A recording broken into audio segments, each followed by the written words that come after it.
Après la remise des 63 DIP à la Grande Orientale démembrée répartis entre les provinces de la Chopo, de l'Ituri, du Haut-Ouélé et du Bas-Ouélé, où chaque province a bénéficié de 10 DIP pour la police et 23 pour les administrateurs des territoires de la Grande Orientale.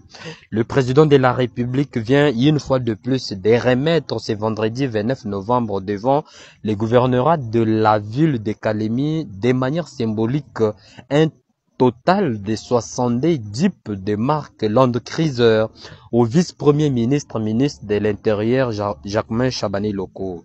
40 véhicules ont été dispatchés à la police des 4 provinces issues du Grand Katanga, à savoir 10 pour les Hauts-Katanga, 10 pour les Lualaba, 10 pour chacune des provinces du Tanganyika et du Haut-Lomami.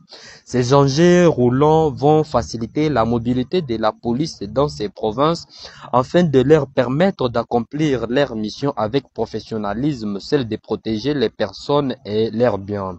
Les 22 autres véhicules sont destinés aux administrateurs des territoires du Grand Katanga. Sur place, 6 administrateurs des territoires du Grand Katanga, à savoir oublier Kalemi, la ville hôte de cette cérémonie, ont réceptionné 6 véhicules. Ces engins roulants leur permettront d'effectuer des itinérances pour mieux suivre et contrôler leur entité. Retenez que ces véhicules sont une dotation du gouvernement via le ministère de l'Intérieur, sécuritaire, décentralisation et affaires coutumières. Kalemi, clôture des assises du 11e session de la conférence des gouverneurs. Le gouverneur de Kinshasa, Daniel Mbumba, a plaidé pour l'alignement de la capitale dans les PDL 145 territoires, Kinshasa ayant en même temps un caractère urbain, périurbain et rural, dispose des coins où les infrastructures sociaux de base sont en déficit. À cet effet, le premier citoyen de la métropole estime que l'alignement de son entité dans cet ambitieux programme pourrait améliorer les conditions de vie de plusieurs Kinoises et Kinois. Le l'État Félix Tshisekedi a présidé la 24e réunion du Conseil des ministres du gouvernement souverain pour la revue hebdomadaire des dossiers importants du pays.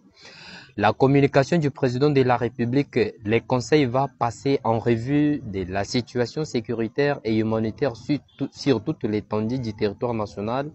Le Conseil fera aussi le point sur la situation épidémiologique en République démocratique du Congo. L'ajustement du salaire minimum interprofessionnel ainsi que les actions prioritaires mises en place pour la correction des irrégularités constatées dans les fichiers de la paie des enseignants figurent également parmi les points